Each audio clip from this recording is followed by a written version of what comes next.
Hi guys, I'm More. So today I have a really personal video. This is something I wasn't sure if I would ever talk about, but you know what? It's been on my mind. So I figured I would answer the question that you guys have been all asking about how I left literally everything behind. My family, my friends, everything I had ever known. And I moved to a new country, to this one. And I feel I've gotten a lot of questions about my country that I left behind because it's a very dangerous country and you guys have questions about it. So I'll be answering hopefully a lot of those questions today. This is like my third time trying to film this just because it's so hard to tell you guys all of this information in the video in a way you guys will be able to understand it. I feel that most of the times when I talk about my past and about my country, people are like, no, but like really girl. And I'm like, that was reality. That really happened. And they're like, oh my God. Because, you know, it can be scary. It is a very dangerous place. And I also feel that sometimes people that are from my country are so used to it. They're like, oh, but it's not so bad. I mean, she was only kidnapped. They didn't kill her. She's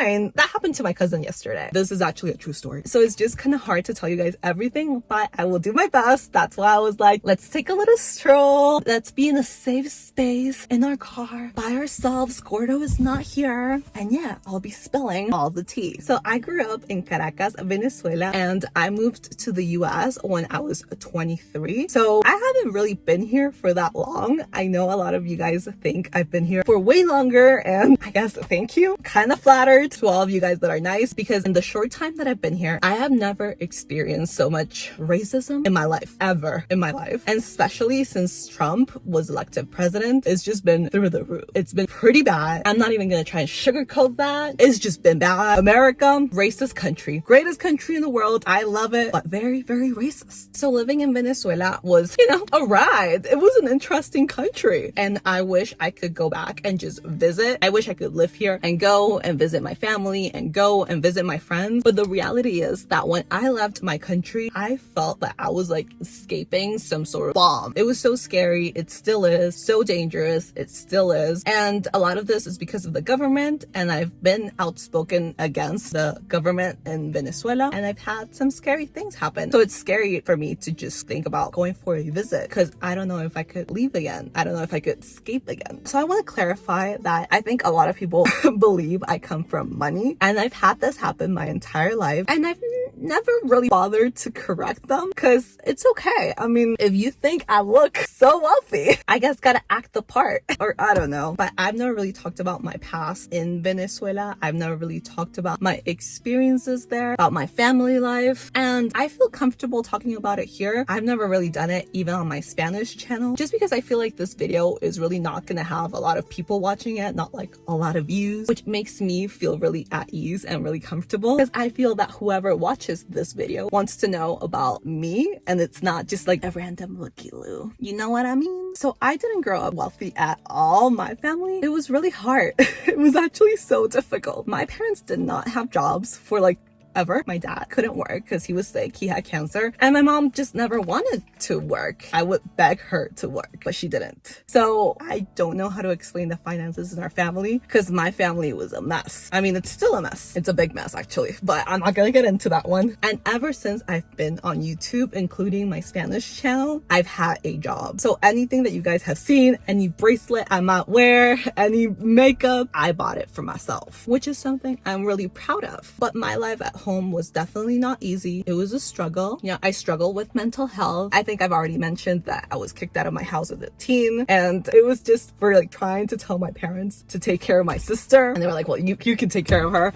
It's just been a lot, you know. It's been a lot. So that's just kind of like what my personal life was like. I did meet Gordo when I was 15, and we started dating when I was 16, which was amazing. I joke with him all the time. I tell him like, oh, you raised me, because he taught me so many things, and I was really in a very bad place when Gordo and I met, and he's just helped me a lot ever since. But that was just kind of my family life, and then on top of that came everything that was kind of related to the country. I mean, it's a place where this is not even something that happened to someone else. This happened happened to my grandmother. Two men with machine guns went into her house shooting at each other. And that was like, oh, it's normal. At least they didn't shoot you. It's not like they would expect to not be murdered. It's that they were grateful to be alive another day. Just walking around was something that was dangerous. You couldn't really do that. You couldn't really have anything of value either. And things of value were things that here are not considered valuable. But if you had an iPhone, you would literally be risking your life because you could get killed over an iPhone. I remember one time I had to walk down the street. It was from like my car to a store or something. And I was wearing a watch. It was a watch that I got like at Marshall's, and it was, you know, awesome because I got it in the US. That's expensive. I mean, And of course, as I was walking, I took the watch off and I put it in my bag, and I was just so terrified because I was like, what if someone saw me putting this watch in my bag? They could come for me. And best case scenario, they take my bag. But there was always a different scenario, and a different scenario that would be playing in your mind if you were going through this. So it's just a dangerous place. And then on top of that, there was a lot of other things happening. For example, you could go to the supermarket and not find food. When I first moved here, one of the most shocking things for me was being able to go into the store and find chicken.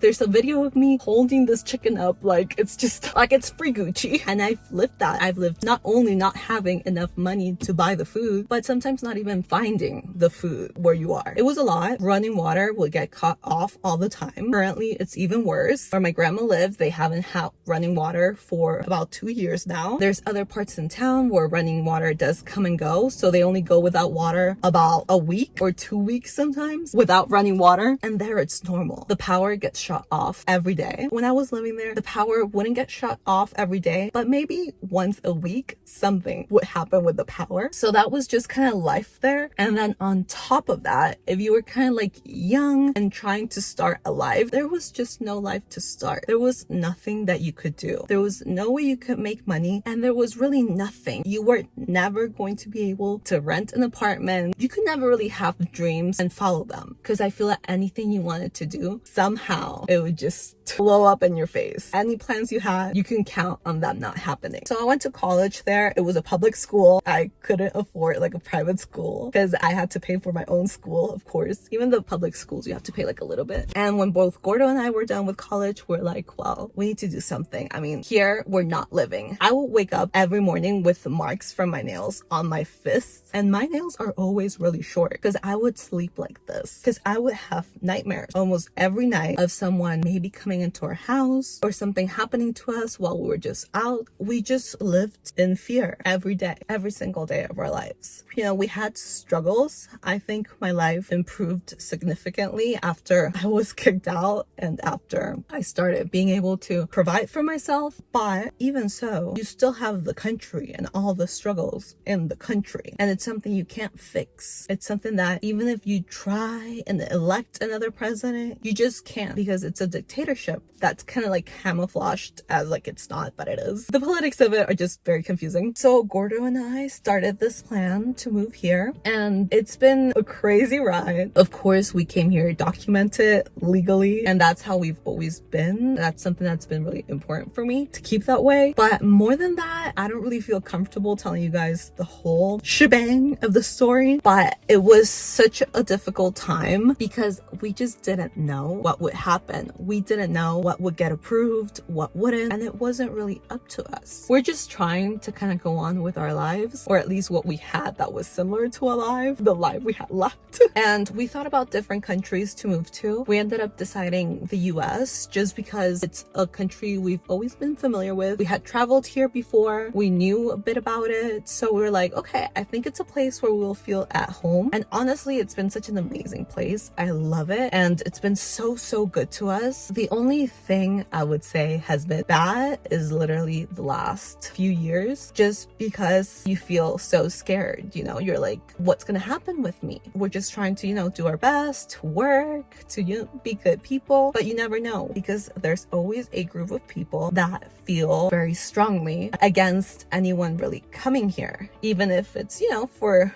completely good and valid reasons. So it was a whole process. It took about a year for us to, you know, have everything ready. free and be able to move here. And I just remember how scared I was. I was terrified of everything, you know, but the thing I was mostly terrified about was, will they let me out? Like, will my country let me out? And it's so crazy. But the last time I went back to visit, which was only a year after we moved here, they asked me for how long I was leaving the country, because you're not supposed to leave the country for longer than a set period of time. Imagine you trying to leave your country for vacation or whatever just because you want to, and the country telling you you're not allowed to leave. So that's what I was really scared of them telling me I couldn't leave. And even when we were on the plane, I was shaking. It was so terrifying. And the minute the plane took off, it was like just a relief. Just like, I won't be able to explain that feeling, but it was just like, I'm free. I can do what I want with my life now. I have escaped this, because before I literally felt that I couldn't do anything, that I would just be stuck doing what I had to do to survive. And one day I would get killed, and that